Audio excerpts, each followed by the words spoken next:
Good morning, everyone. We'll start shortly. We're just waiting for some more people to join us.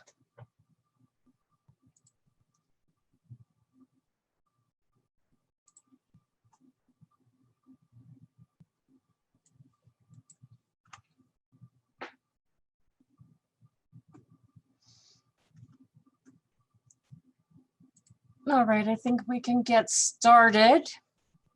Good morning or afternoon or evening to everyone who's come far and wide to join us for the next webinar in our anti-oppression series, Trauma-Sensitive Mindfulness and Somatic Experiencing in the Middle East Refugee Crisis.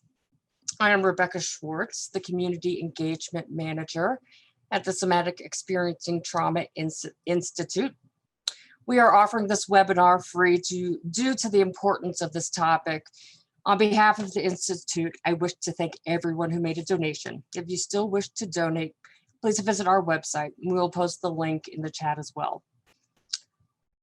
As a nonprofit, we rely on people like you to help make these programs accessible to a broader audience and to bring SE into public awareness, even the smallest amount, we greatly appreciate. And if you're unable to donate, we understand. And there are always ways you can support us and bring awareness of SE to a larger and more international audience. So please reach out to me for more information. And I'll put my email address in the chat as well. I am now pleased to introduce our presenter, one of our most valued somatic experiencing practitioner, Juditta Ben David. She is a psychotherapist, lecturer, and supervisor, and she's studied among some of the greatest minds in the trauma-informed practices. For over 28 years, Juditta has been an international lecturer in mindfulness-based treatment of trauma, resiliency building, and she's a body movement therapist and a body-focused psychotherapist. She is also an individual and couples therapist, a group facilitator, sorry about that, a group facilitator, and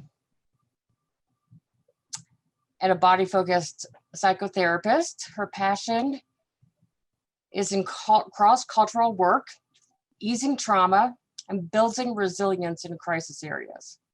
Her expertise is in deep listening, neurosomatic inquiry, and disassociation. Juditta is also the founding member of the humanitarian TOO group for mindfulness-based multicultural work. Among her many passions, Juditta is a singer. She loves jazz, Indian, and classical music, and she is a proud grandmother and lives in an eco-village on the Mediterranean hills overlooking the sea. Now I have to get to some boring information about the technical matters to review. This webinar is in Zoom meeting format because we want the community feel. So please be sure to keep yourself on mute. You are welcome to keep your video off if that's what's most comfortable for you. So please, we want everyone to feel safe and comfortable during this webinar.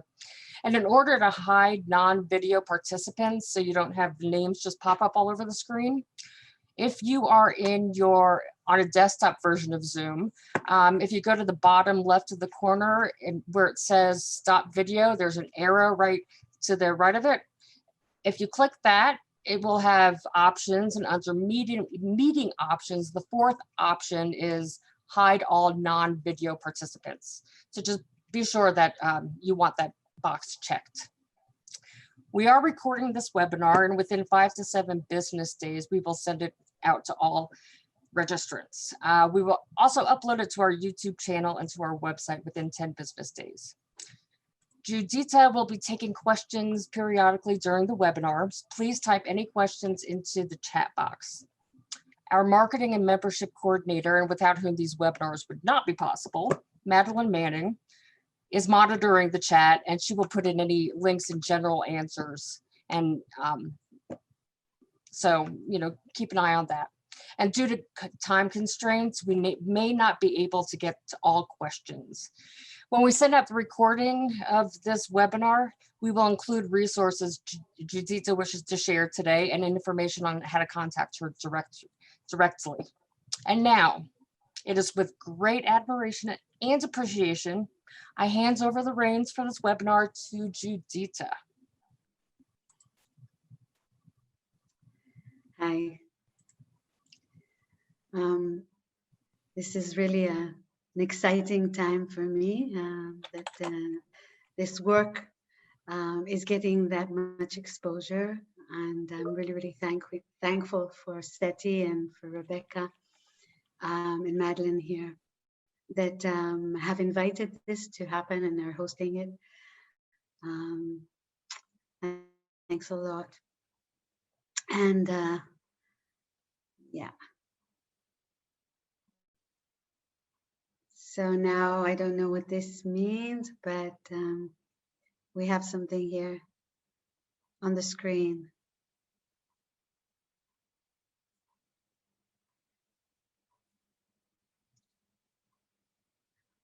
Great. Okay. So what I would like to add before I go into the content is that if you have any specific questions that you want me or issues that you would like me to address, please write them down in the chat, and Madeline will let me know. And because I can be flexible in my time, there are a few modules and a few things that I would like to share, and there's also a lot more that I would like to share, but I think that it's also really a time and a benefit for you guys. So if you have any issue or any specific question, do write it, and I'll see when I can fit it in. So as they say, without further ado, I would like to read a poem that a Syrian young woman has written. And she came to England from Syria in 2016. So that's 5 years after the war broke. And she writes, "I lost my country and everything I had before. And now I cannot remember for sure the soft of the snow in my country. I cannot remember the feel of the damp air in summer. Sometimes I think I remember the smell of jasmine as I walked down the street. And sometimes autumn with its orange and scarlet leaves flying in the high Damascus sky. And I am sure I remember my grandmother's roof garden, its vines, its sweet red grapes, the mint she grew in crates for tea. I remember the birds, the doves of Damascus. I remember how they scattered. I remember trying to catch them."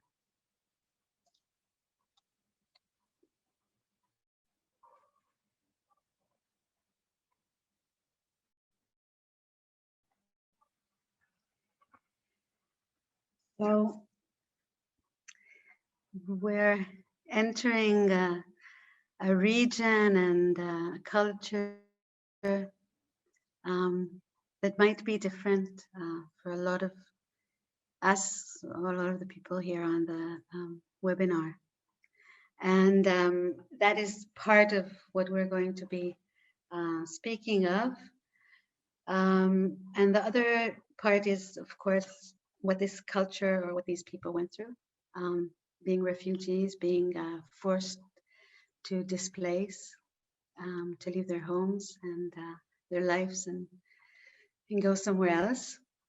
And another thing is the connection between trauma and mindfulness, and in what way can we bring mindfulness as a way to somehow tease apart or calm as some kind of a prerequisite maybe to trauma therapy. So I'd like maybe to say a few things about myself. I am now embarking on PhD with the Jena Center for Reconciliation Studies.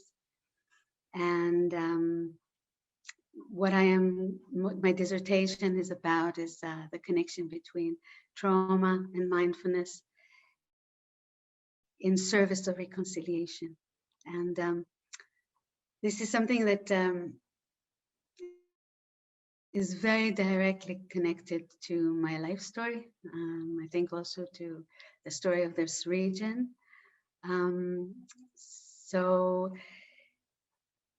it's connected also to my own personal story.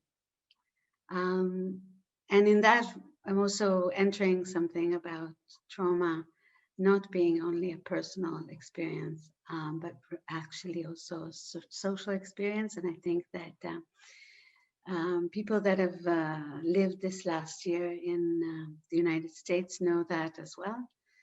There's a lot of talk about trauma being a social issue. As I am from Jewish origins, we also know that trauma is a social issue that has been affected by society and is actually also being still moved and shared intergenerational.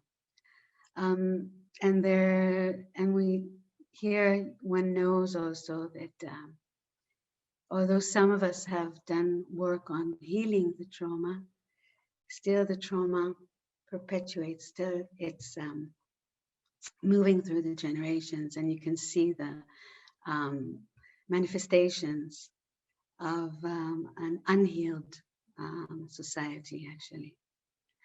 And I think that I am only one of many here that would like to see and to know how can you heal trauma, and how can you sort of like shift consciousness so that we can live a little bit in better conditions and in a little bit more peace.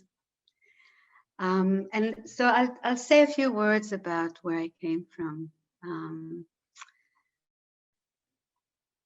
When I was a child, I lived actually in Michigan, the States.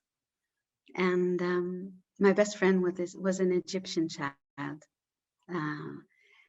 And then the 6-day war came. And I was watching TV and seeing how the Israeli planes bomb the Cairo airport. And I knew that something is wrong. And I ran to my friend, but they were very angry. And I remember myself crying until this day. There's something in me, that child that cries. I think that as children, we understand very well how these things can be catastrophic, shaking, and shifts in consciousness. Later on, I arrived back to Israel, and an aunt, my grandmother's sister actually, which I didn't know my grandmother, but my grandmother's sister was living half a floor underneath us. And she came back from Auschwitz a few years before. But I think although she was already 20 years in Israel, she knew not a word of Hebrew. She continued to speak German. And she had her ritual. She would go out in the morning, like 200 meters to a park nearby. She would sit in the same chair there. She would do the same things. At noon, she would come back home. And her home was like a room and a half, filled with pictures of her family that was murdered. And she was very dear to me. And she spoke to me German, and I had no idea what she's saying. But what I do remember later on is that I was trying to tell these stories and to make sense of these stories to my friends at school. And I remember the fear that these stories had in my bones. And I remember how I was so cautious about things that she was doing and where was she going and will she come back. And so I know that after that, later, some of that I needed to clean out of my system as well. A lot of distrust and a lot of grief that was not resolved. And that frozen behavior, that frozen ritual, that frozen life. And when I'm talking about that, I also remember how people did not understand it. At the time, it was not known, how trauma affects us. The research was not there, and PTSD was not discussed yet. And the new Israeli was all about courage and building a country and being independent and having the strength that nobody can yet again create a victim out of us. And the new Israeli did not agree to have these people in the society almost. So it's difficult, and over the years, people are more and more opening up to bring some compassion to people that did not manage to heal or to go through the trauma. Because there were, of course, a lot of people that made new families, that went forward, that, after years, they did talk with the grandchildren about what happened, although with their children, they did not. And there have been a lot of healthy processes as well. But as we know also from people, if they are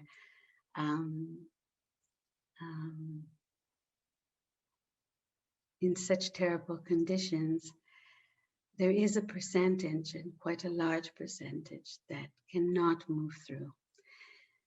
Nowadays, we know that with the refugees from the Middle East, and also refugees from Africa that came to Israel, we know that the percentage is very high.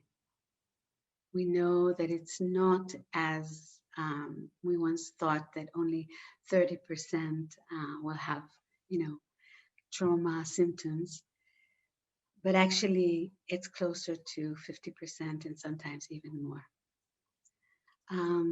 We don't know yet what the percentage of the people that will still hold trauma imprints and PTSD and severe anxiety will be in a few years, because still everything is very fresh. But we know that being a refugee and witnessing such violence and atrocities can be a very, very difficult heritage.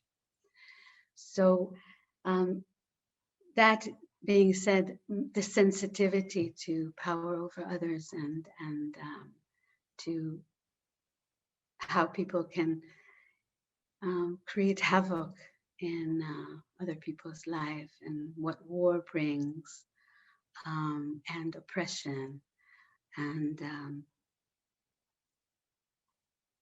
the violence that is around it, like with the Syrian refugees.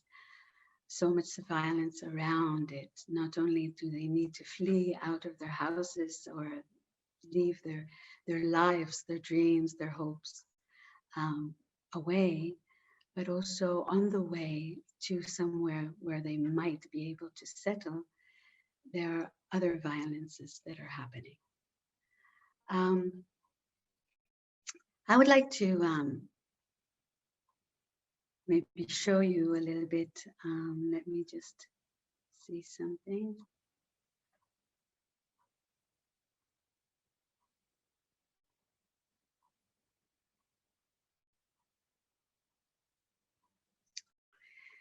So maybe before I show you this, I think that I would like us just to settle down and maybe just take a few seconds or a few minutes to sort of like gather ourselves and I will guide you through this. So maybe we can just put our feet down on the floor and maybe just put our hands in our lap, maybe one hand in the other, or maybe the two hands on your thighs.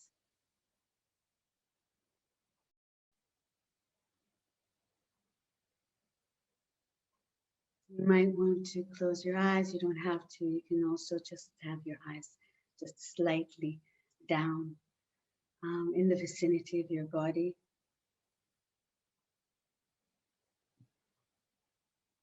And just kindly and with some curiosity, friendly manner, see if you can notice, how are you right now? In Arabic, we say, kif halik? How is your heart? How are you right now?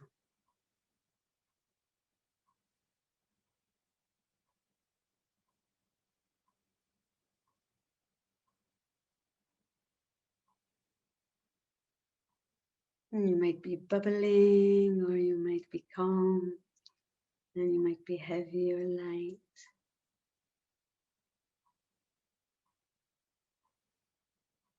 You might have some emotion going through. You might be hot or cold.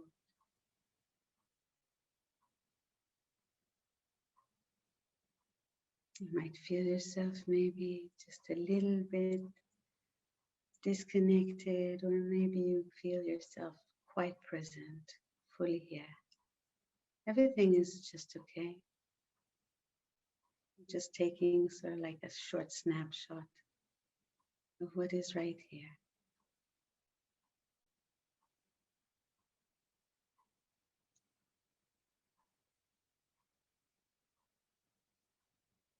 And I'd like us to see if we can sense our feet on the ground.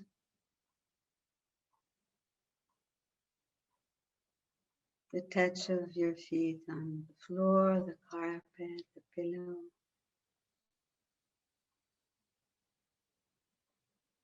Can you feel soft or harsh touch?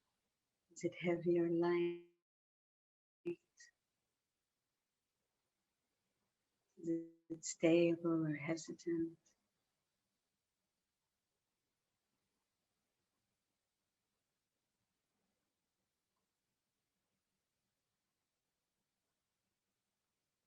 I like to offer these points of touch as a beginning for an exercise. Noticing maybe also the bottom on the chair, on the pillow, the sofa. And again, those same questions. Just, what is there right now? Sort of like a hello.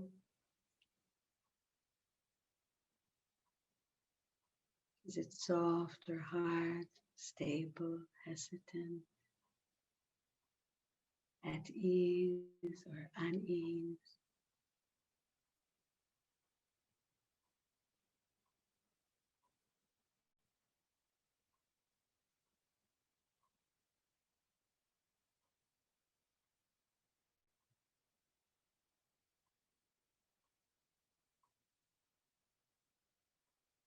And maybe you can also feel your shoulders.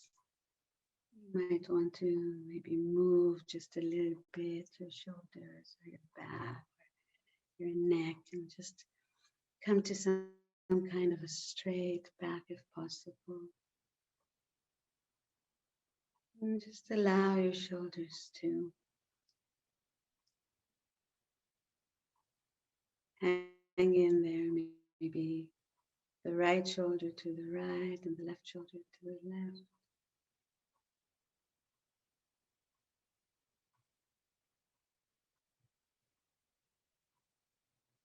And you might notice some trickling down from the shoulders to the arms,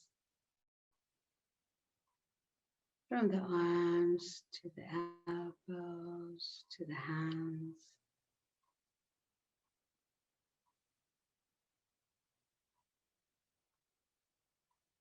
Maybe you can feel the hands, the palms of your hands,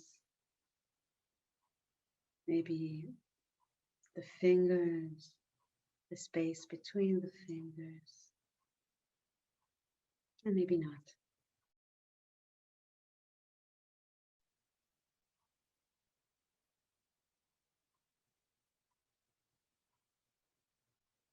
You might feel some energy from within, your palms from within.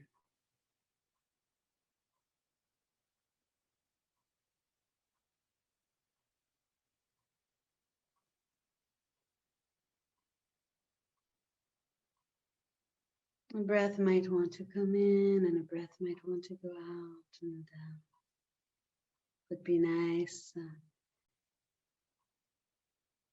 to be able to follow through with just one breath out, just one breath in.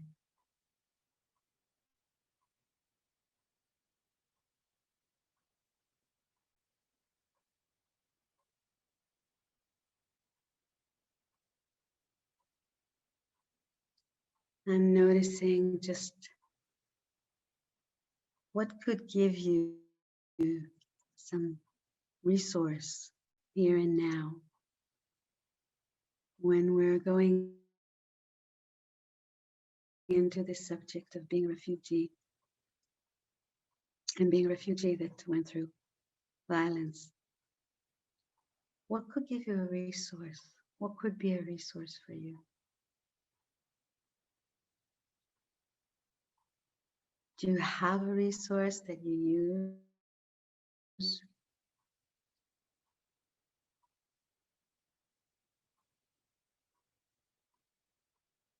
Is there a resource in your body right now? Could you feel something in the body that feels comfortable or maybe neutral?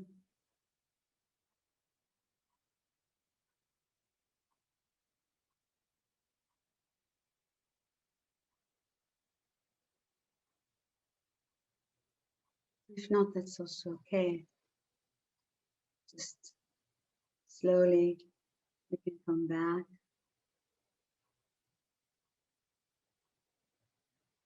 And slowly we can open our eyes or move our toes of our feet or the toes of our hands.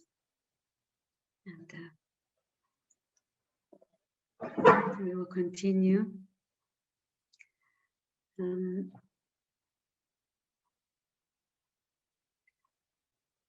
I would like us to have a resource because I can't actually see all of you. And usually when I'm sitting in a group and talking about these situations and this material, I do like to see the people. So here I see some of you and some not. And I am relying on you to have some resource and to come back to your resource every now and then if it's needed. So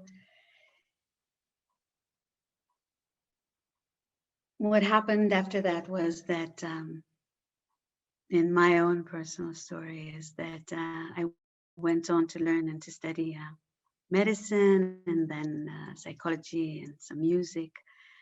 But then when Peter came to Israel, I was the first one there.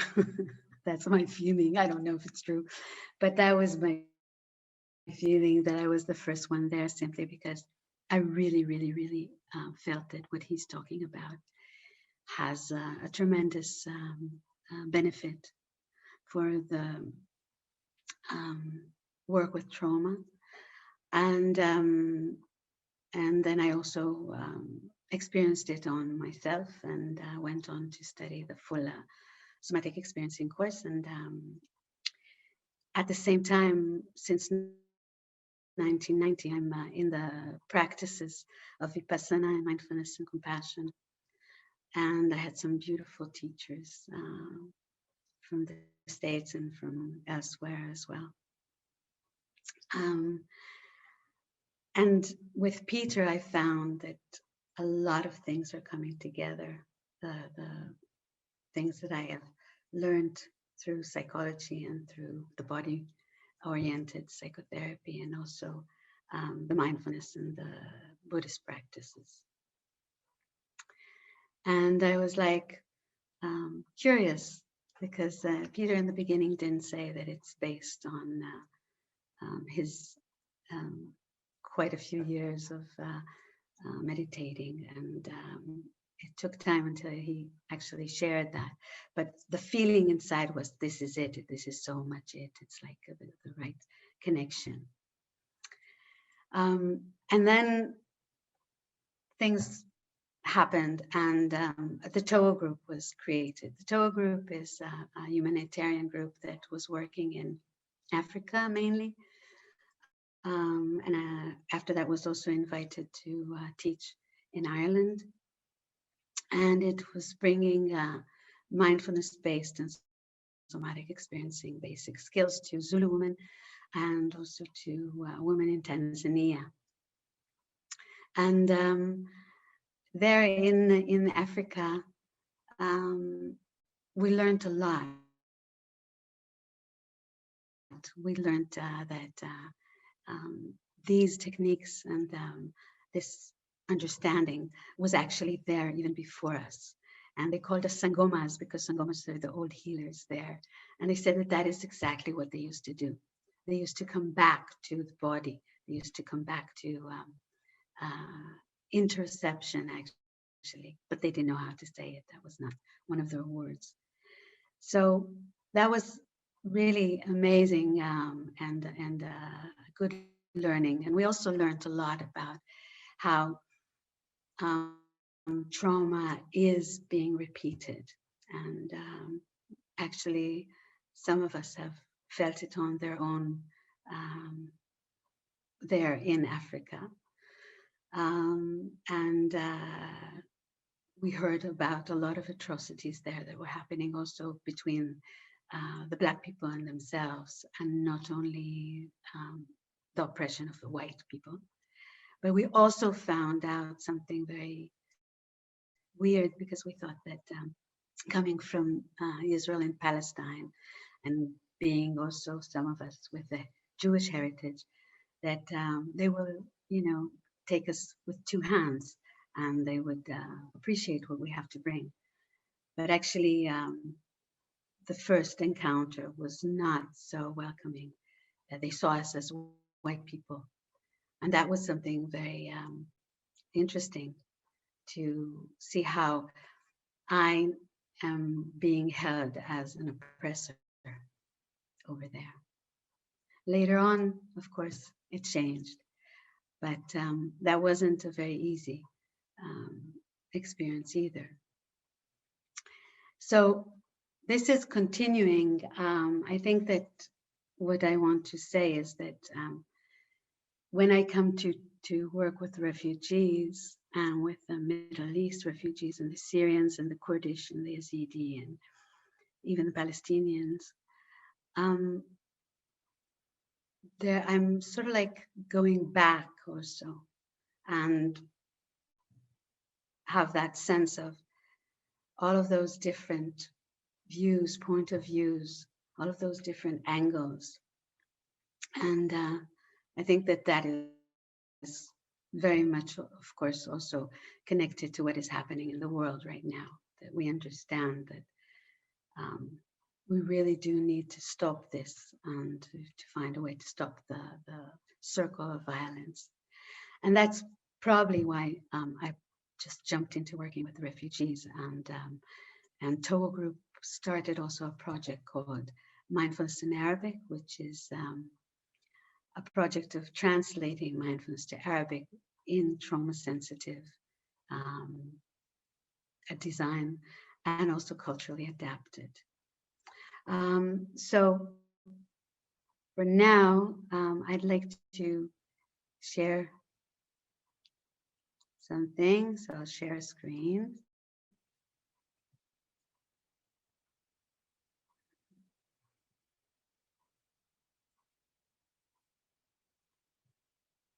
Okay.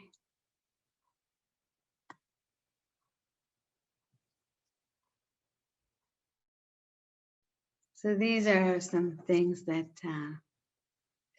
this is from Africa and Turkey, where Elaine Karas actually invited me to work with the TRE, and I'm very, very thankful to her. And then the Galilee Healing Sisterhood, which was working with Palestinians and Bedouins, and then MIA, the Middle East Refugees Project. So this is a sentence from Thich Nhat Hanh.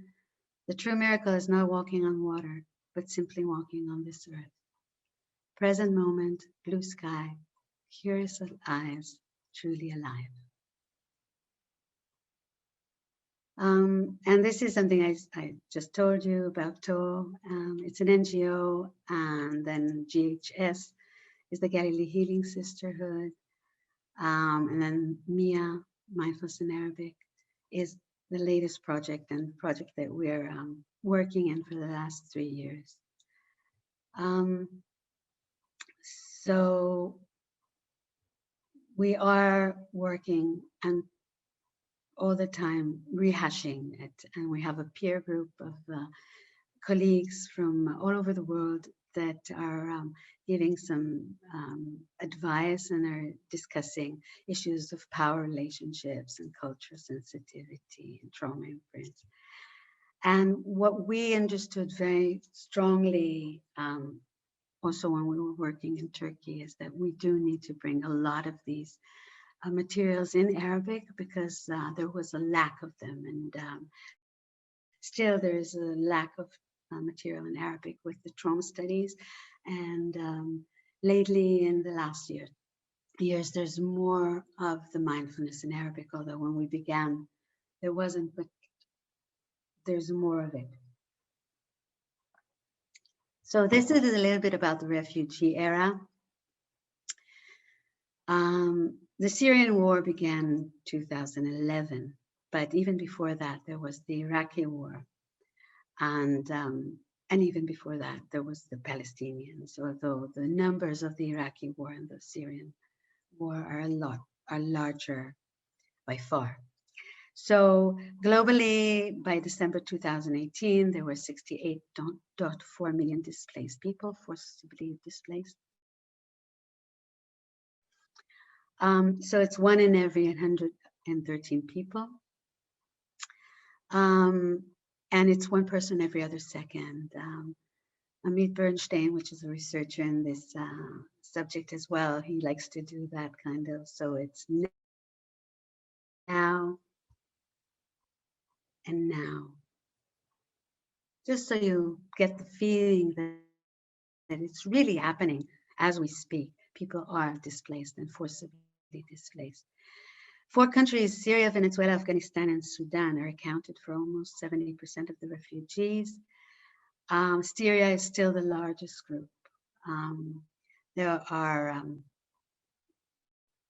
6.6 million that are internally displaced, and there are 6.6 million that are refugees outside of Syria.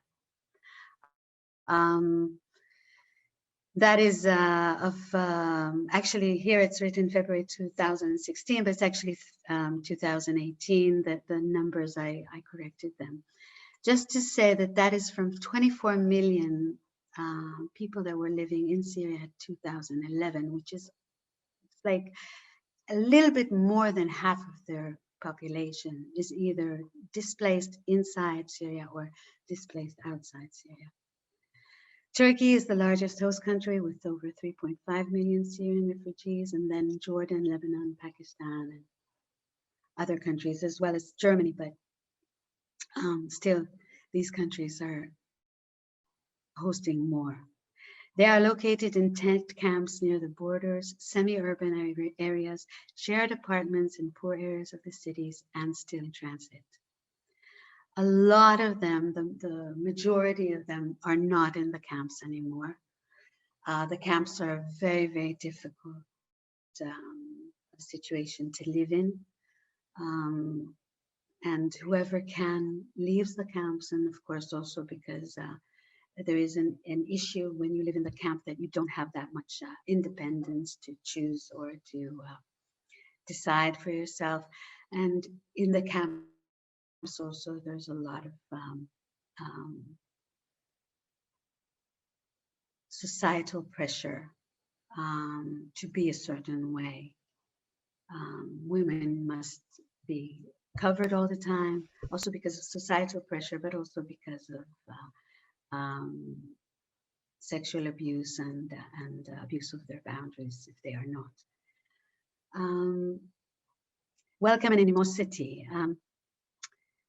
When the refugees and the migrants crossed into Europe, there wasn't only a welcome, and I can understand it, we all can understand it, but speaking from the refugee, it was not an easy entrance at all.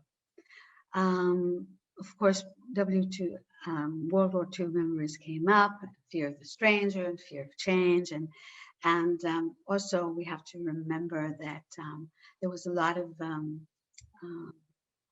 propaganda in Europe against Islam and in the Islamic countries against Europe and the West. So this suddenly was a meeting, collision almost. The waves, there were unsettled youth groups coming forward, walking, coming through the sea, etc. You couldn't know when they're coming. They were sort of like, stealing the borders, and it wasn't a very easy feeling. But the seaway had a high death toll, and the walkway had a lot of betrayal and abuse. People that were walking and coming into Europe were continuously being in a survival mode. So not only did they come from violence in their countries, there was violence on the way, and there was also violence when they entered the new host countries. And all of that has uncertainty, dysregulation, surprises, and of course, economic fear in the hosts. So these are a few numbers, also the 6.6 million refugees from Syria, but also 4.5 million Iraqi refugees just after 2007, not very long before the Syrian war, and the Palestinian refugees, as I said. Different numbers, but still, for many years, they are in refugee camps, a lot less. With Palestine being more and more organized, there are a lot less refugee camps. These are some of the pictures that we all know, we also have seen, and somehow also it was erased by us, because that is a defense mechanism that we all, utilize, just to see those eyes and that fear and that distrust, that people have gone through.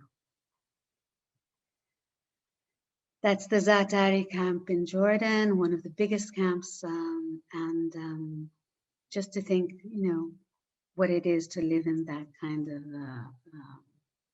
community. and those kind of life conditions, not very easy and not easy for people that had homes. So I would like us to, again, stop for a minute and just ask ourselves, what do you feel now? How is it for you just right now?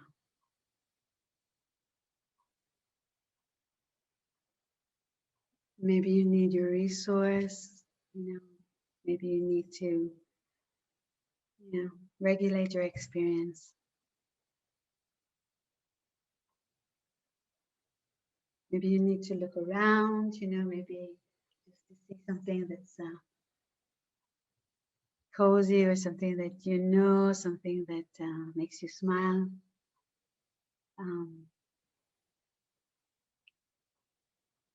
I can see some fresh lemons here in a pile, and that really makes me smile. I love lemon, and I can immediately smell the lemon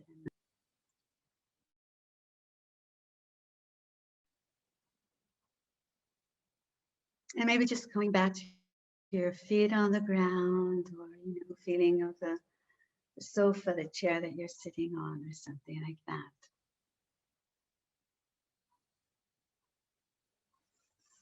You might feel that your breath has been widened, or at least breath came in. So this is something that I would like you to see just a few minutes from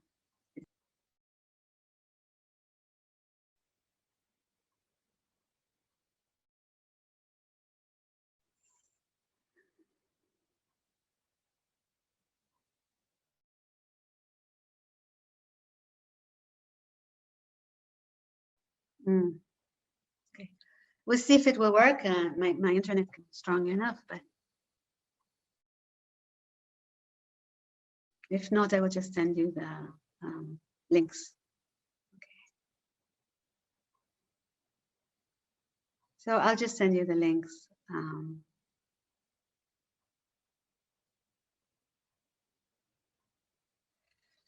Later on. So these are a few symptoms that are of system and contracted bodies. And there are the language, of course, a lot of repetitions, because there is a disbelief in being understood as well. All the time being in movement, on the go, because that was the resource, and of course also that is one of the defense mechanisms, as we know. So it could be either flight or fight, to be all the time in movement, and that is, in a way, it was a resource for them, and for some of them that was also saving their lives, not only by leaving their houses, but also saving their lives not to go into the freeze response. They are sometimes hijacked by memories, as I said, fear and suspicions. There is a sense of separateness. There is a sense of separateness because of many layered reasons. One of them is that they are, a very different culture. They a lot of times did not speak the language of the place itself. There is a sense of separateness because of the propaganda and all of that. There is a sense of separateness also because of trauma, right? Trauma, base of trauma is disconnection. And then there's the need to remember, and that's also the poem that I brought, and another poem also, that it's difficult to work sometimes and to get some resources out of these people when you meet them, because a lot of their resources are memories that they have to keep. memories that they put a lot of effort into keeping. I know that, as I said, from my aunt, and I could see that also in the refugees that I met. That, of course, creates stagnation and even more tension. And then there's this demanding behavior, and that is felt for the society around, that it is demanding and it has aggression in it. And of course, when you come from survival mode and you're very pragmatic, and you want few things, it's like you don't even notice that that is the way that you are approaching other people.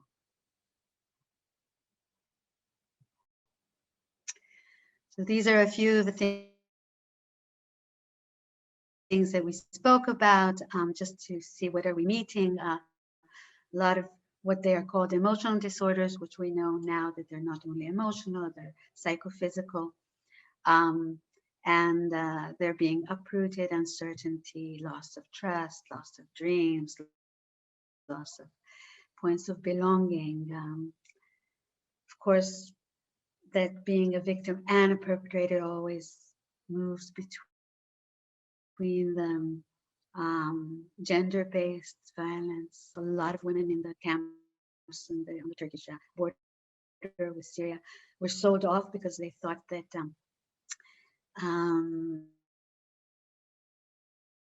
if they will be sold off to somebody that is rich or at least stable within Turkey, then they will save their lives.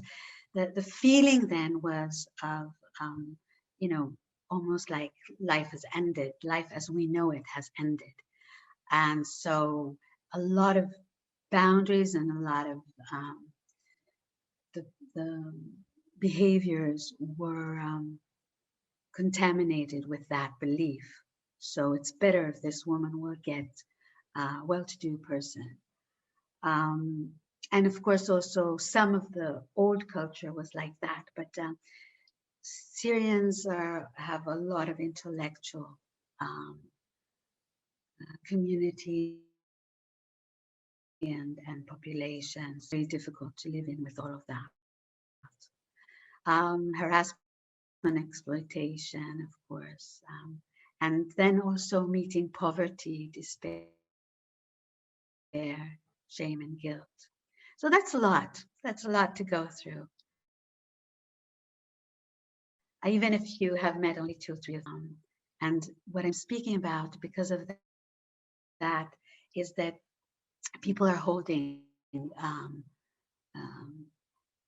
a lot of trauma imprints because they didn't even have time to sort of like calm or settle in between one event and the other. And as we know, trauma is not in the event itself, but it's in our perception of it. But a lot of times we need some time to sort of like discharge. And in that, walking or going through the sea or flying, fleeing away from destruction, you don't have that time to sort of like discharge.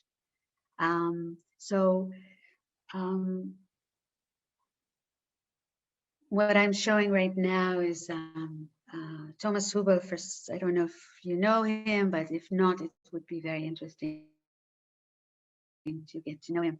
He's speaking about collective trauma, and he has these 3 human rights that are being broken by collective trauma: the right to be, the right to become, and the right to belong. And I think that this is very much connected also to what we were speaking before. The right to be, just to be, no need to do, just to be, the energy, our human energy, our true nature, if you want to call it.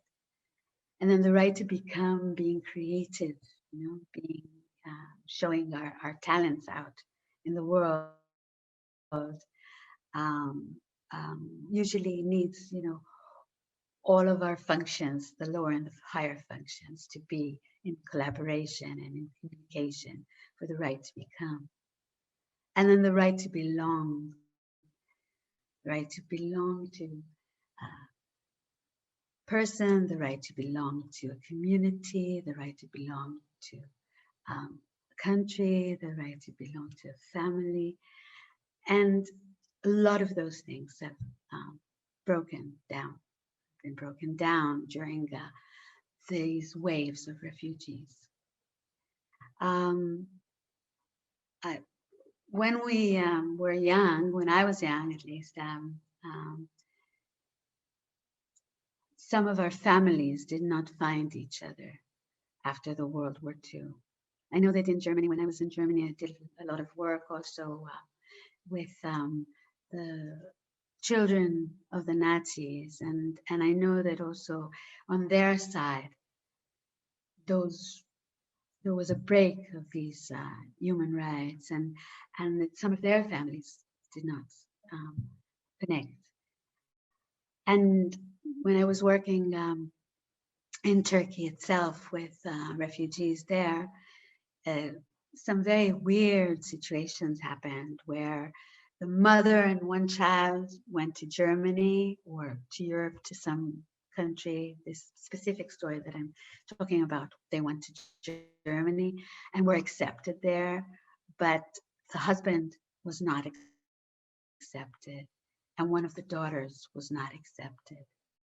And so the husband went back to Syria when the hearts were broken because they didn't really know, if he's going to find some place to stay there. And the daughter, which was in her 20s, stayed in Turkey. And there was no way that they could connect. So until last year, they could not connect. I don't know what happened this year, but until last year, they couldn't connect. They could only email, WhatsApp, talk on phone, but they could not see each other. They could not meet each other because of political issues, because of the need for the right to enter, etc. So families are broken, and the safety in belonging is being broken as well. So I would like to stop here before I go on, and just to see if there are any questions, anything that needs to be discussed or clarified before we go on.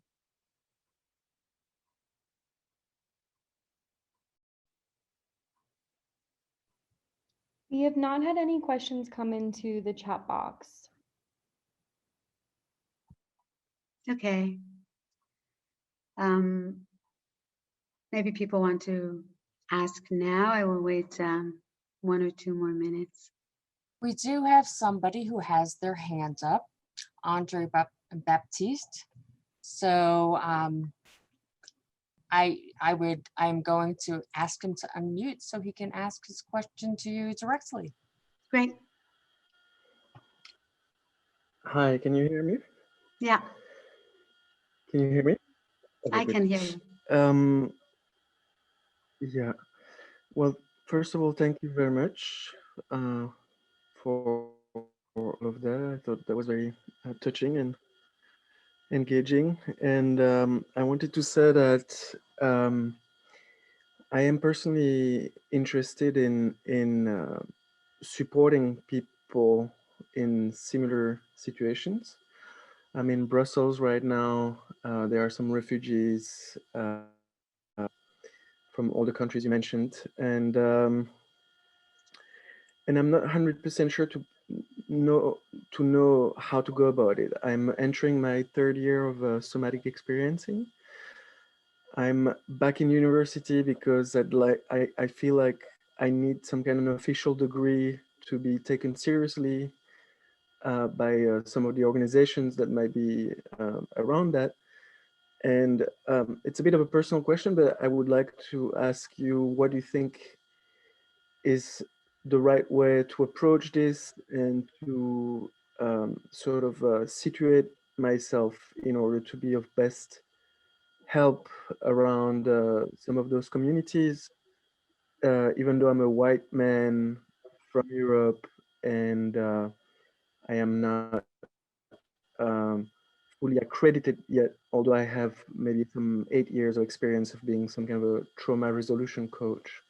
And through this alternative profile, I'm not 100% sure how to position myself. And if you have an advice around that, I'd be happy to hear.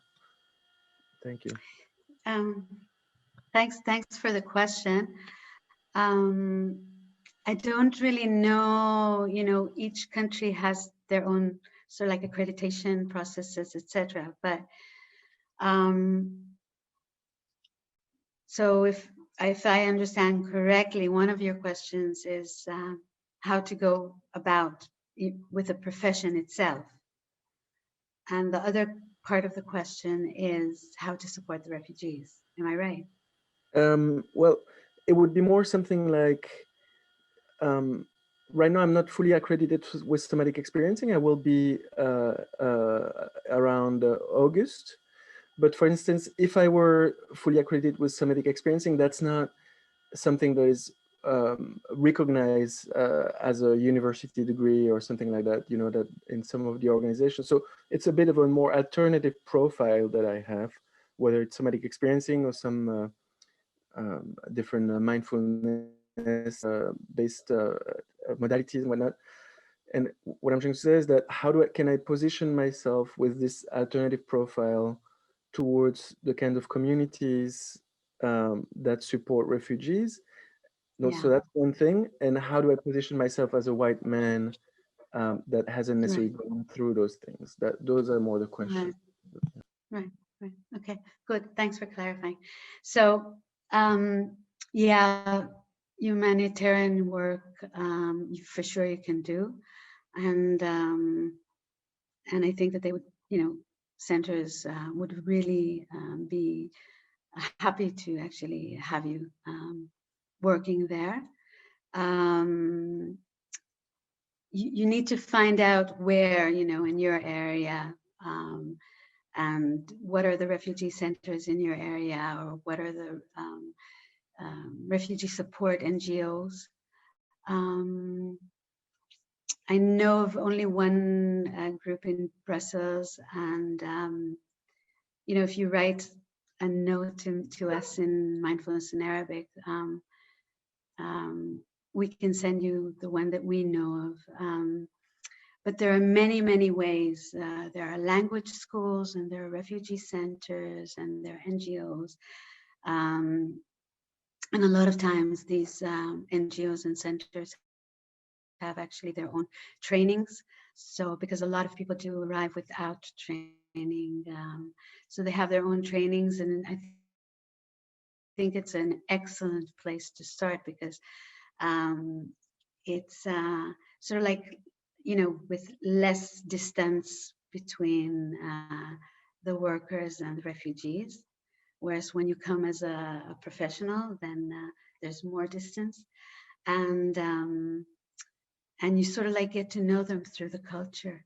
You get to know them through reading poetry together. You get to know them through talking about child rearing ways. You get to know them by eating food together. There are many ways of getting to know, and I think that then that is also a really excellent way to bridge the being white and have no experiences. So for sure, that is very much recommended before you think about working from a professional stance. I think so. That's a lot of what I went through in my own professional journey. I started working with youth and emotionally distressed youth even before I was, master in therapy or anything like that. And I think that all of those connections and experiences later on augment whatever you would be doing, and they actually, you come touched and people can sense that later on. Thank you very much. I hope I answered your question. You did. Thank you. Yeah, I saw that there is somebody that wrote something about Somali trauma project, and the question about somatic work in Arabic. I don't know much about somatic work in Arabic. I mean, I know from our project and how we did it, but I don't know that there are many resources about somatic work in Arabic. They actually, I've been asked quite a lot of times and still am being asked. So on our website, there is a booklet about somatic experiencing and TRE exercises, and there are also some documents about and articles about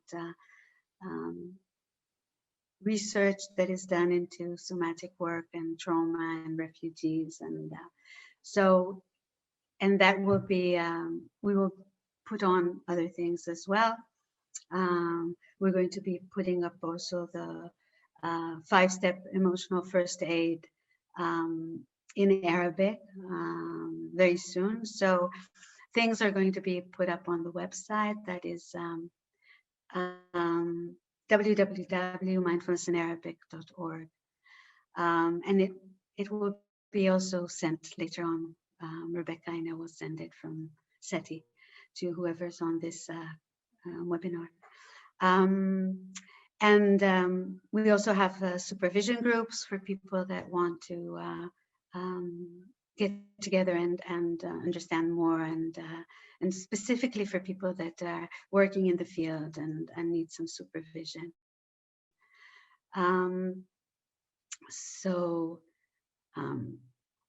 And the other thing is that that I have to say here, which is also connected to how we work with refugees, is that Somali has a different Arabic dialect, a very different Arabic dialect, actually. And Arabic is such a rich language, and that's one thing that I was very happy to meet. That is such a rich language, and many, many dialects.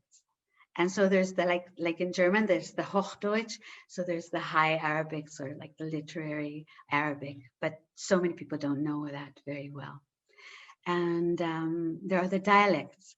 And so we had to also understand how to translate things into Arabic. And so there was a lot of discussion with the people on the ground, what kind of Arabic to use. And we're using in MIA, we're using the dialect that is talked in the Middle East, like Lebanon, Syria, Palestine, Jordan. Egypt already has a different Arabic. And so even these countries that I mentioned, Iraq sometimes also has similar Arabic to those that I mentioned. But it has a little bit of a different intonation. So it can be difficult, but Somalia for sure is very, very different Arabic. So things like that need to be taken into account. I want to say something about this, speaking about, how to start working with refugees, and two things. One of them is that there was a group of people that were translating mindfulness to Arabic, and they were doing also putting it up as videos, and then apparently these were not used very much. They were not used between one lesson and the other. That was another group. And what was found out was, first of all, they did not choose the right accent. They were giving Egyptian accent to people that come from Syria, not really taking into account the years of war and tension between Syria and Egypt. And so things like that are in people's complexion, in their body. and it's not easy for a Syrian or even a Palestinian to listen to Egyptian Arabic. So that was something that we found out. And the other thing is that when you work with refugees or you work with the population, you really need to know what is easy for the population and what does the population itself need.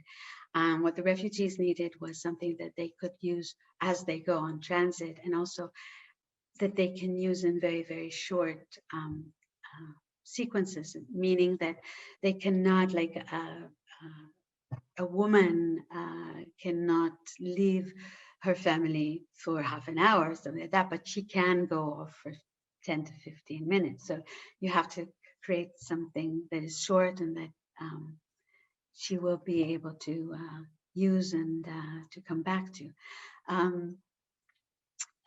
Same with when you're in transit, you know, and when you're walking, and you can take something like 10, 15 minutes for a break, but you can't take longer because you don't know who's after you, or you know, if the people before you are going to wait for you. So there are a lot of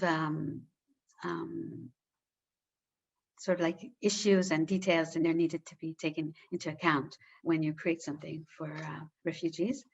The other thing is just this language thing. And one thing that was very interesting was the many synonyms that they have in Arabic, and how you really need to choose to understand, you know, what is the right way to translate. I remember we came with one translation of trauma studies to the social workers, the Arabic-speaking social workers that were working with Syrian wounded soldiers. And I was asked by the Red Cross to come and teach them. And I came with some translation, and they looked at the translation and they were reading it, and they were laughing. They were simply laughing and comparing sentences, and I had no idea what they were doing. And then they said, it's okay, we're gonna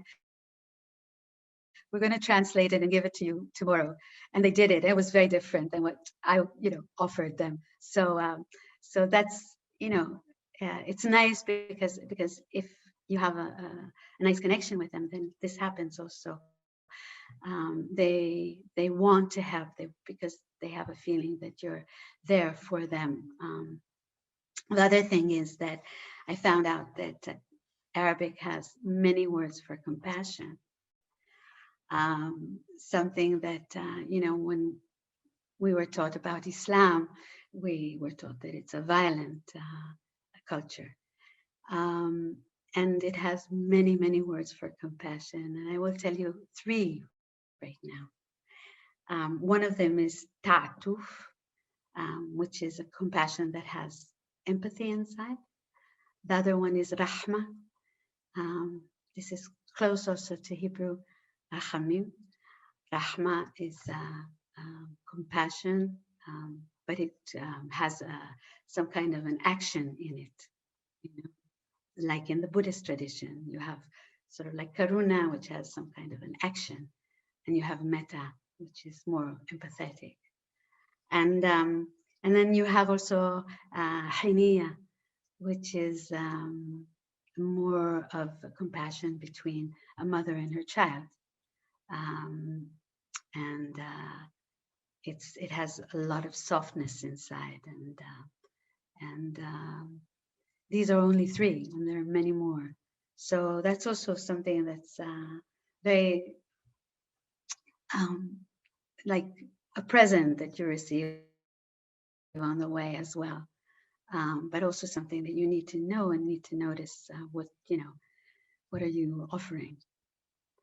Are there any other questions?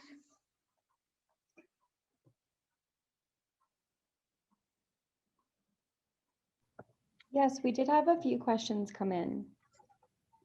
One of the questions is, how do you help individuals connect to their body when they have found safety by disconnecting from the body due to repeated sexual assault? Okay, so that would be one question. Can you give me 2 more, and then I'll...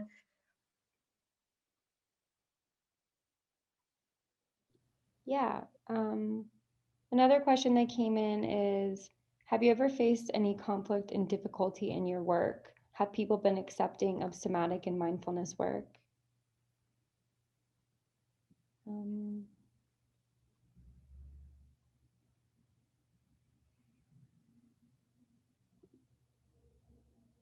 And someone also asked if you could speak a little bit more to your dissertation. Okay. So yes, there can be hindrances when you bring this work to refugees and of course to people that have gone through sexual harassment or sexual abuse, and that you don't have to be a refugee for that. Sadly, in this world. And it is difficult to come back to the body. We need a lot of education, and we know that with SE we do give education, and you need to build a trusting relationship. Once you have a trusting relationship and you have some, ways to explain and to give some food, nourishment to the higher functions of the brain, then slowly you can work also with coming back to the body. And of course, a lot of this education that what I'm speaking about comes also from mindfulness, not only from somatic experiencing. Knowing that, or maybe I'll show here one of the slides. Let me check.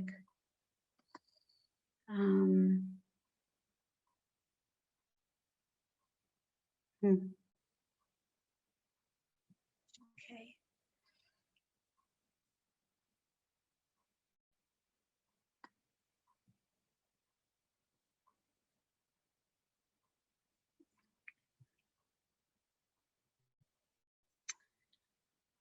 So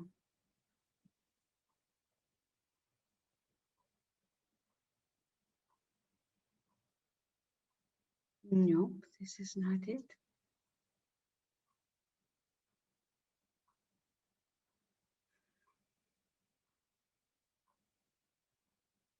Okay, great.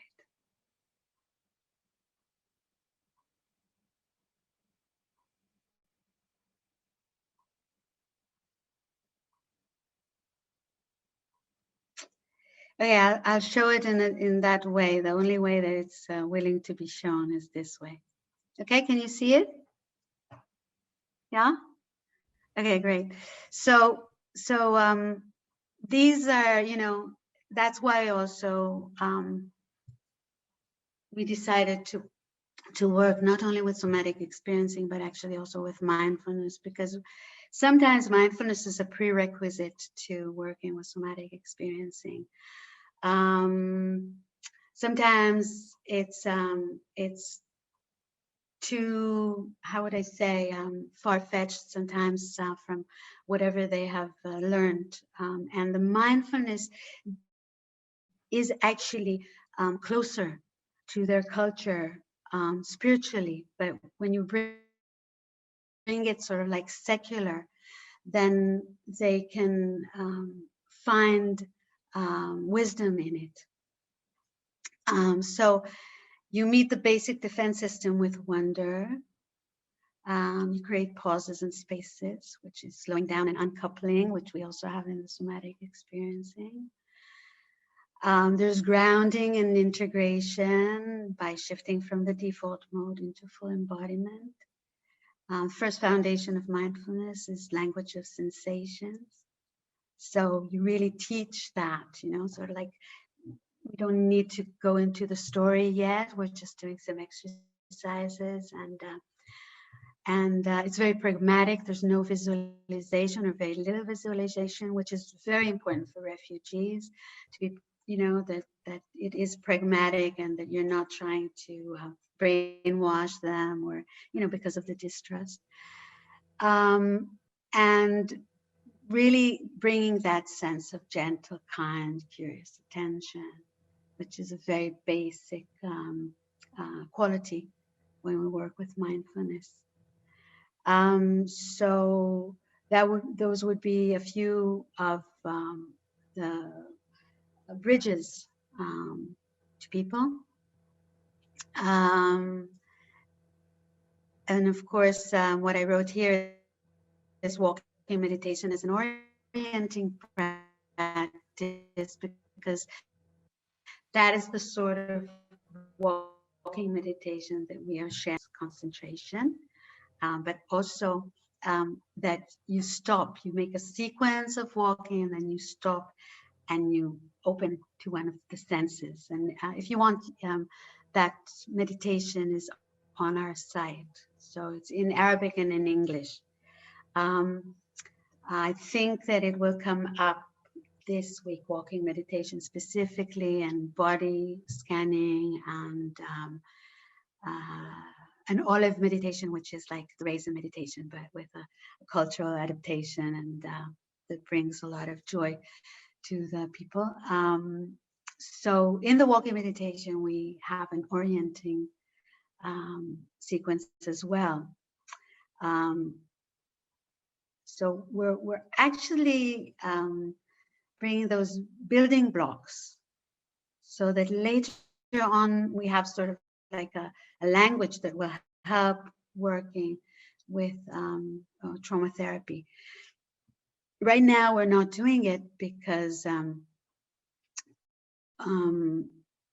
the COVID and not being able to meet each other. And maybe this brings us also to questions about online therapy and in the field therapy, which I will talk maybe about a little bit.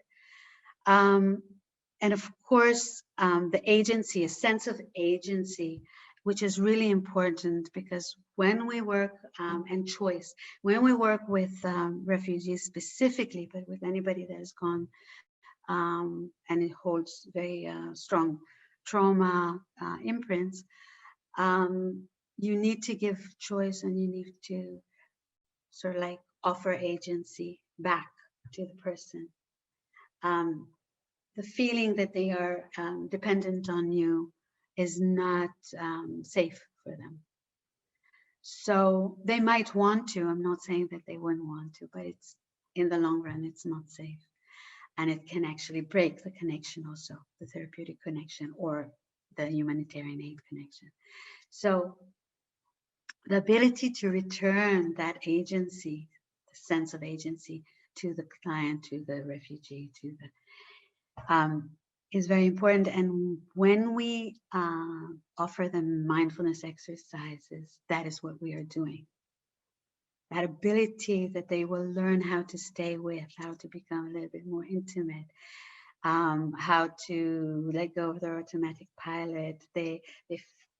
I have met several people that found very, very great happiness in that they can finally not react to their children's behavior, but actually stop and, you know, pause and have a different way of attending to what the children want. Now, we have to remember also that it's not only with the children, but actually in refugee communities. This is another thing, a totally other subject, but when you come from so much violent events and loss and isolation and animosity, and you try to settle, that settling experience can be another trauma in itself.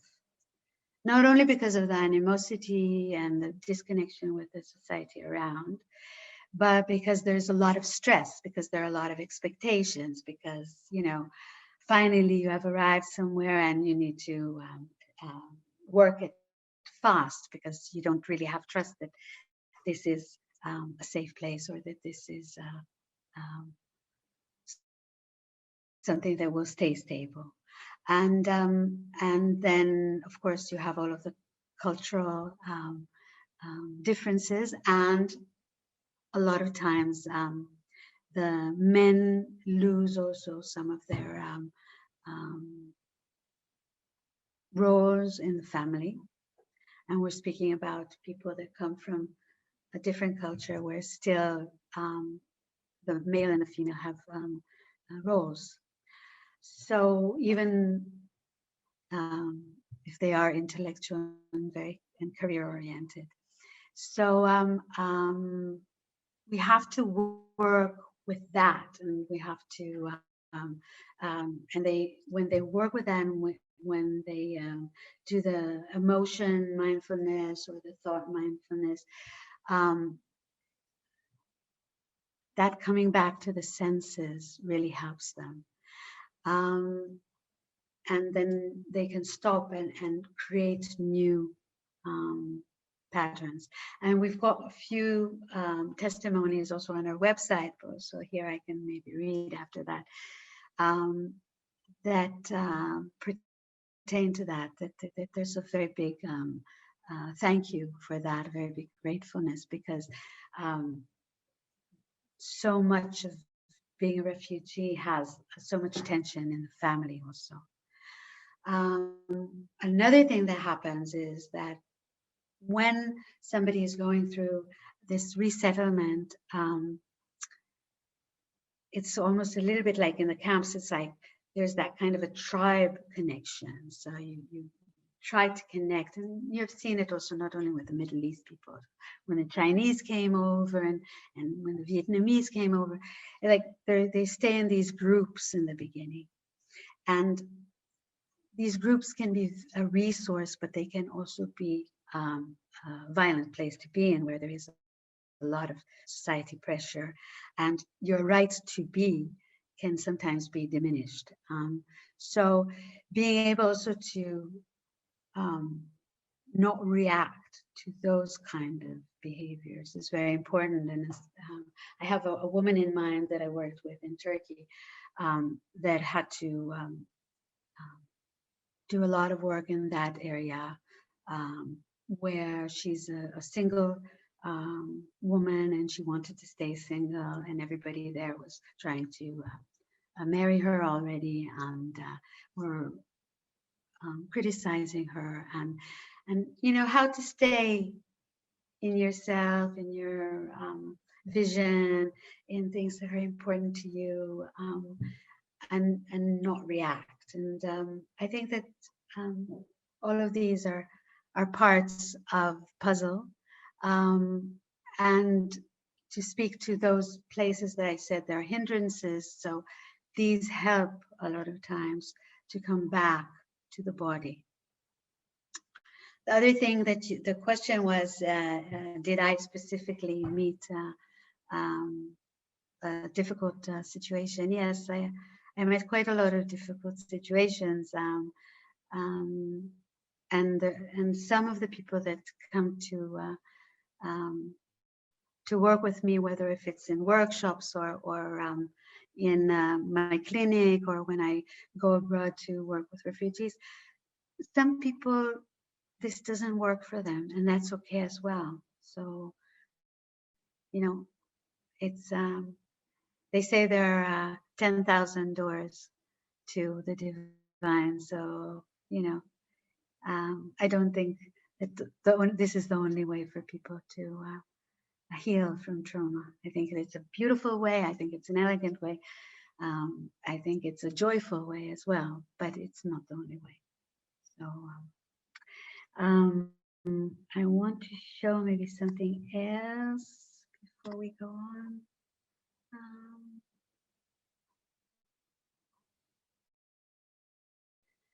So this is a picture of doing some meditation with actually very Orthodox Muslim women from a village nearby.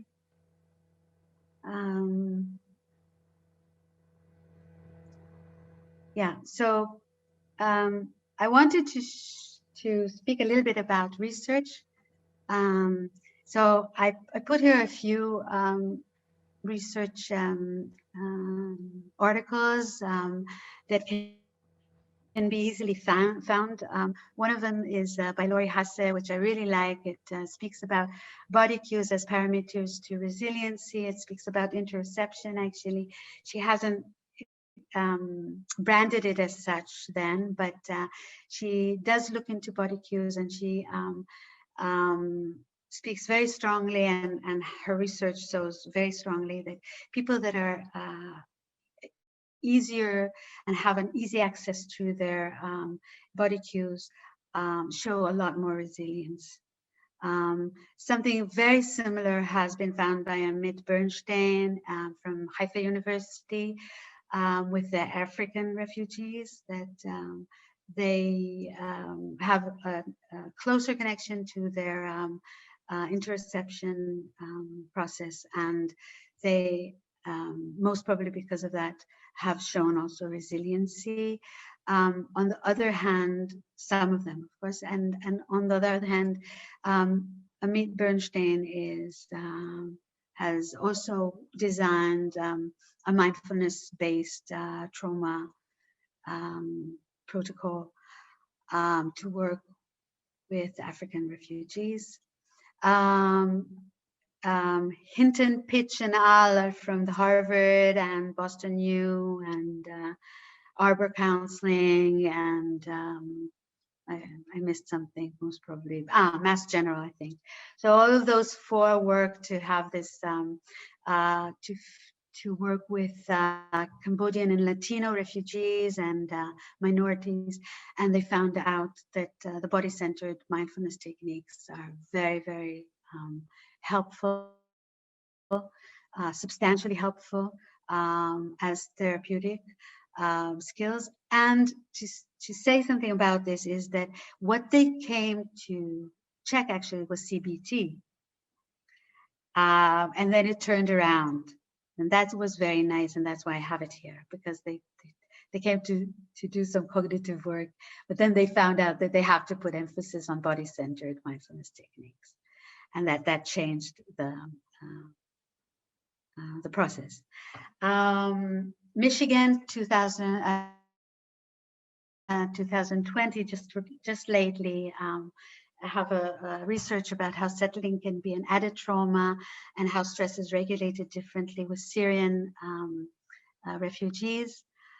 And Yan Li Lin from 2016 has shown that emotion regulation is dependent on mindfulness or mindfulness skills, and there is less reactivity to images when they have had some mindfulness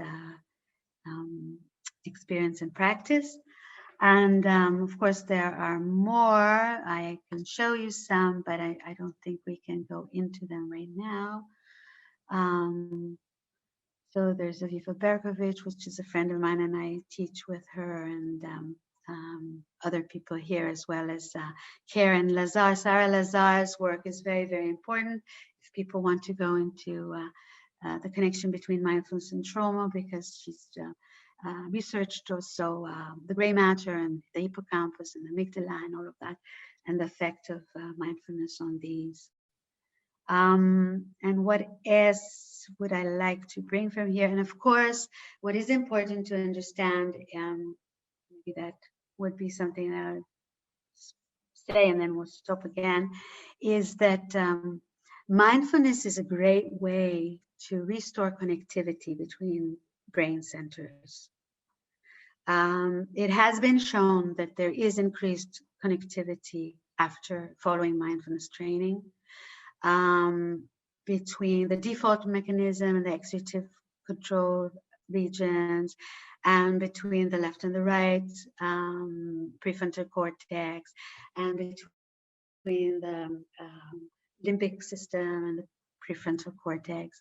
So there are many pieces of research already on that there is increased connectivity after mindfulness training. And why am I saying this? Not only that, but also there is decrease of inflammation in the brain.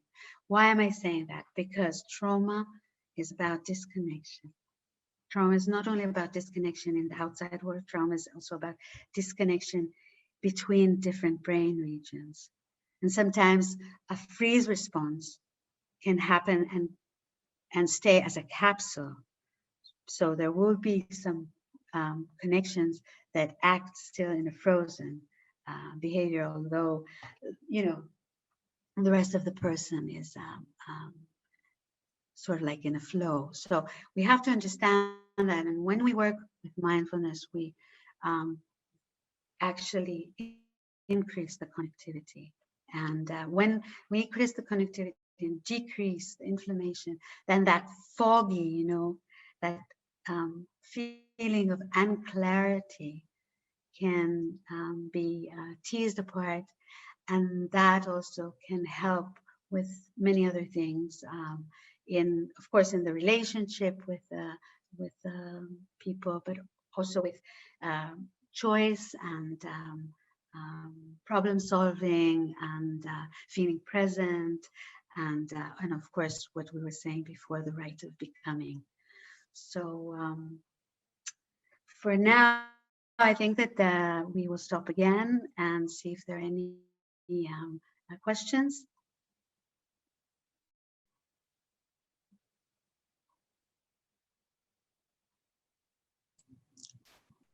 Well, there was one question, if you are willing to offer a part 2 to this webinar.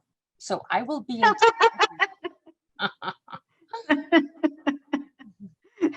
Yes, because I have a lot of material. You don't see my you know, my office here. My desk is full of papers. I don't know which one to start now, but yeah, of course, we can do more. Okay. And also going forward to the dissertation, the premise is that if we work with groups and with a certain design that has the mindfulness and the trauma skills, those groups will have better communication and will also be with that kind and gentle and maybe compassionate even, attending to the group dynamics and to the ability to communicate with the person that is not from your culture. And that might actually help with reconciliation. When I'm speaking about reconciliation, it's not about erasing everything. And that's also very important, especially when you speak with a refugee. As I told you, the certain amount of years, you won't be able to erase memories, and there will be a need to hold on to memories, the good memories and the bad memories, because you need to know who was your enemy. That's difficult to accept sometimes, but and you need to know what you are not going to accept anymore into your life. And so there are those things that happen as well. And I'm not going into whether this is good or bad, if it's valuable or invaluable. I'm just speaking about how it is in the field. So when I'm speaking about reconciliation, it's not about erasing, but it's about that ability to sit and be able to endure paradox. That is that ability of befriending also things that we left in disgust. John Wellwood is the one that coined the sentence that this is really what mindfulness is. It's about, you know, coming back with kindness to places that we have left in disgust, and those are inner places that he was speaking about. So how to do that in group work, how to do that when you're talking very different stories. So that is the premise. I think that when you have that mindfulness practice and there's a little bit less reactivity, then people can hear a story that is different than their own and stay and notice what's happening within them, and then they can resource themselves first of all. and maybe a question will come out, and maybe a question will come out in a different way also when you come from that kind of a point of view and that kind of a practice. So I am coming with questions. I have a premise, but I am coming with questions, and we'll see. And I'm very grateful and happy to be in the Vienna Center for Reconciliation Studies, because they were actually working in South Africa and have connections with Ireland with all of their processes, and are working also in a lot of the Arabic countries and Palestinians and Israelis, and so it's a good place to study, I think. So I think that I would like us to do some exercise, if it's okay. Just to, again, to resource,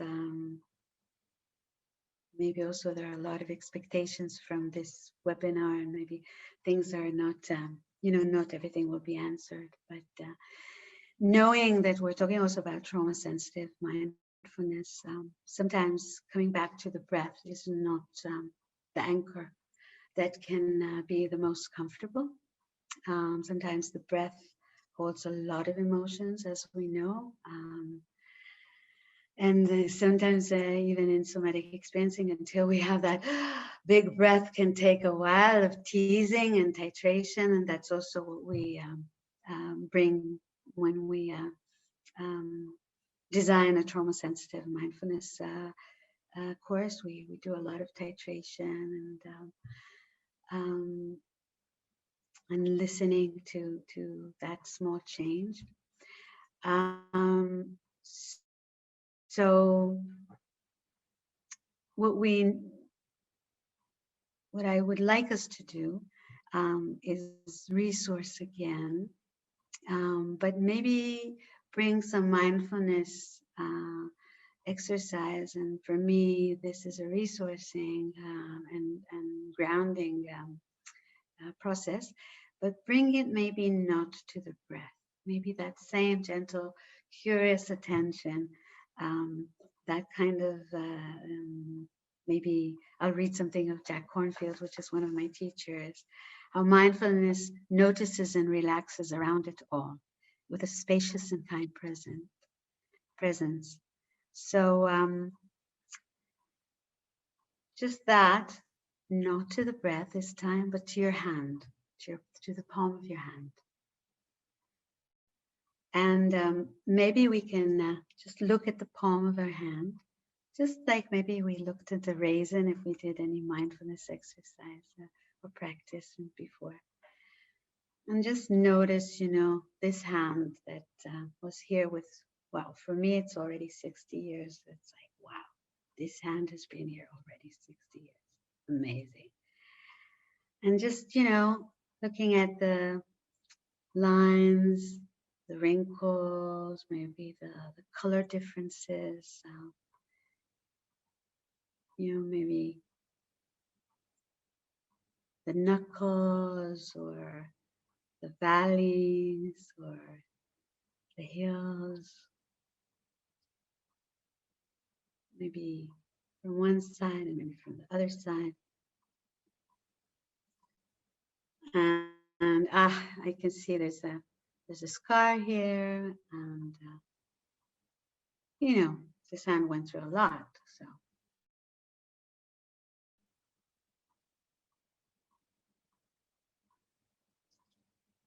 Maybe some memories are coming up, maybe not. It's all just part of that coming, closer to this hand. Maybe it's the right one, maybe it's the left one. It doesn't really matter right now. I mean, it matters in it being this hand. Just coming close. Maybe you want to close your hand and open your hand. Close it in a different way. Just see way you can sort of like work with your hand. Does your hand do what you want it to do, or maybe it doesn't? There are some people that their hands are not, you know, they don't exactly do what they want the person to do anymore. So we will be with that as well, just to see if we can, with kind, curious attention, some kind of, I call it sort of like a loving witness, or maybe not loving, but at least sort of like a friendly witness.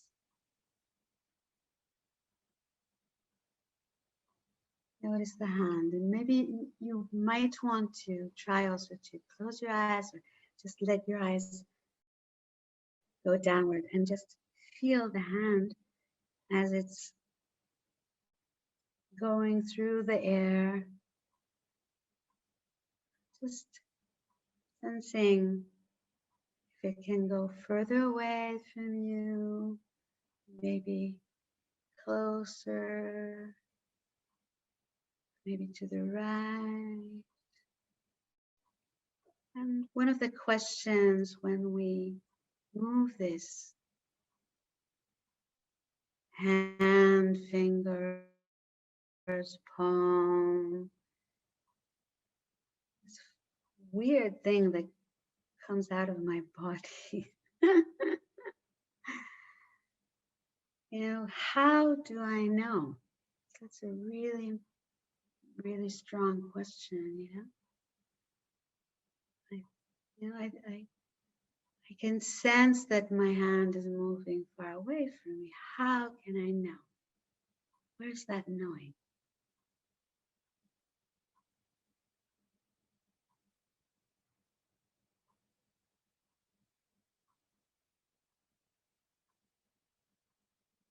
Is there something comfortable? Is there something pleasant in this exercise, in your hand, in your fingers, in your ability to float in the air, or maybe in your ability to stop and pause and not join in this activity or in this inquiry? All is well. Is there anything pleasant or comfortable? Maybe just neutral. And again, if there is, how do I know?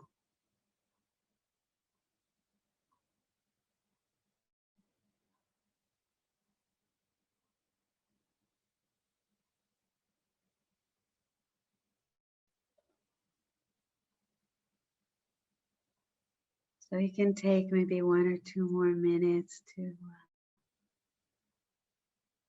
get acquainted with your hand, or your arm, or your fingers, maybe even skin.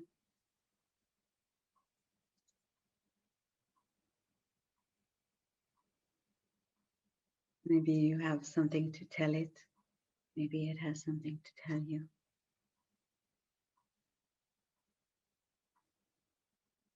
And we can come back in a minute.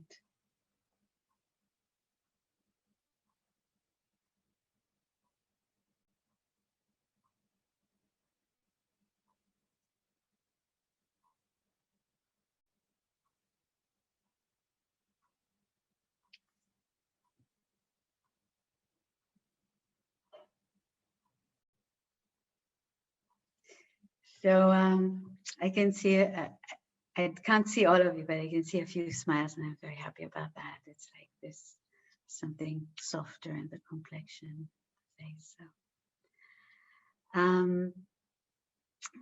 yeah, and I'm very, very happy to see that. Yeah, there's some people that this material has touched them. Thank you very much. And we have 10 minutes, I think, if there is any other question.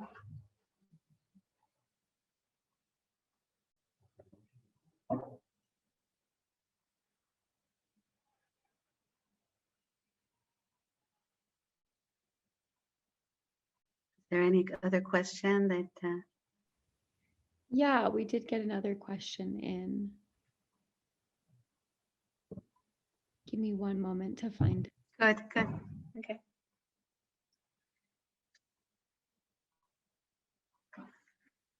Maybe I can say some things until you find the question.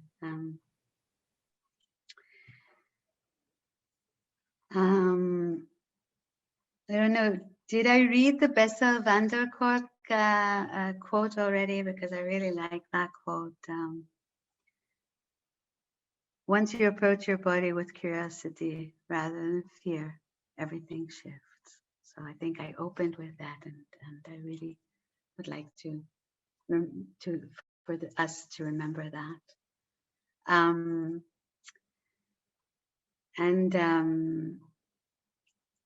Just to say that if there are any questions or any if there is any interest in joining a supervision group, do write to info@mindfulnessinarabic.org.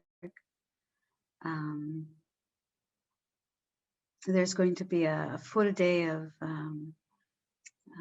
trauma-sensitive mindfulness, 6 hours, that will be given soon.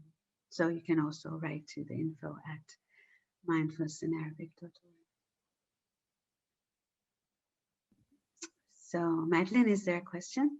Yes, I found the question. Someone said, my background is in humanitarian work, and I would like to be able to provide more concrete support in this area. For those of us without an SE background, can you walk us through some examples of how you employ these techniques and how you can help people?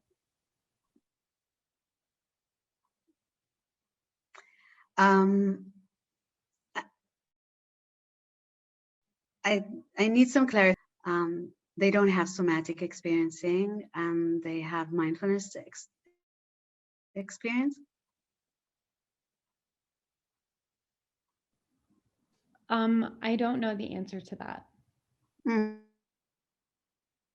Correct. And the person wants to stay on. Oh, okay. So, and your question is, how can you work with refugees with that, just with mindfulness? So my background is in humanitarian work and working with refugees in various camps in Africa and Europe. And I'm entirely new to SE, so I may be unlike a lot of other participants in this workshop. But I'm curious if you could give a little bit more explanation of the SE and mindfulness process in your work, and that might be more of a question for another time with only a few more minutes left. But if you could give just a bit of perspective from that angle in the moments we have, that would be great. Yeah. Thank you. Yeah, thanks, Jenny.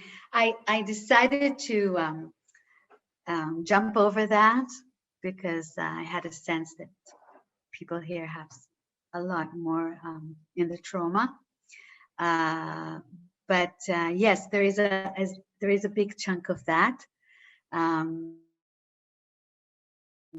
where somatic experiencing brings an understanding of trauma from the body and from the body-mind. And I could send you maybe also to read Peter Levine's book and Scare's book, Robert Scare, and Porges and Gina Ross. I think that those are interesting for you. Gina also has a booklet on working with humanitarian, but I would suggest reading first Peter Levine's book and then going on to that booklet. So it's about, how trauma sort of like creates itself in this body-mind organism, and it being some kind of activation that is being captured actually and cannot discharge, and then finding ways of how to tease it apart. And first of all, the whole thing about resourcing is something that I learned from somatic experiencing and how important it is before you go into any trauma story or any trauma teasing process. And a lot of times also when people have the traumatic experiences in mindfulness actually, or in, you know, very hard spiritual practices, what is very important is that there will be a resource that they can come back to and that they can embody. So somatic experiencing is an embodied practice. I think that's what I would like to say right now. If there will be a sequel, then I can bring maybe some more about the basics of somatic experiencing and how they are used with refugees. Is that okay, Jenny? Thank you so much. You're welcome.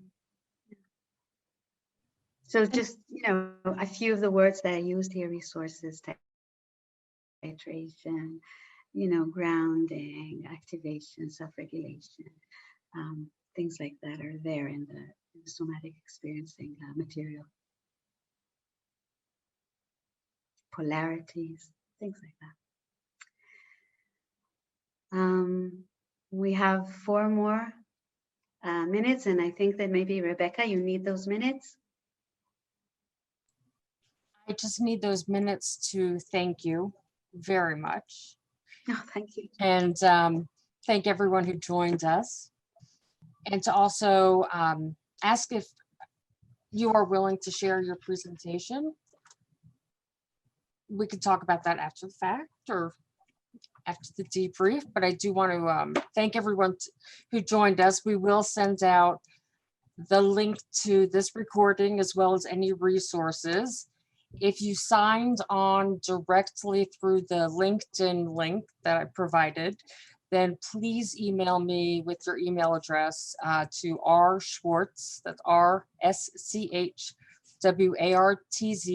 @traumahealing.org, so I can be sure that you are on the follow-up list. And I will leave the last 2 minutes for Juditta to wrap everything up for us. So thanks, Rebecca. Thanks, Rebecca and Madeline, for being in the back of this, and for other people that have brought this into being. And I want to thank Marv also from the Somatic Experiencing organization. I really appreciate his energy and his vision. So thanks a lot. And yeah, I mean, it was a pleasure to bring some of the work here and this point of view here. And I want to thank also the people that I worked with and that shared their lives or their experiences and their pains and their joys with me. So it's a present always, and I feel that we are doing some work that will move something in this world. So thank you very much, and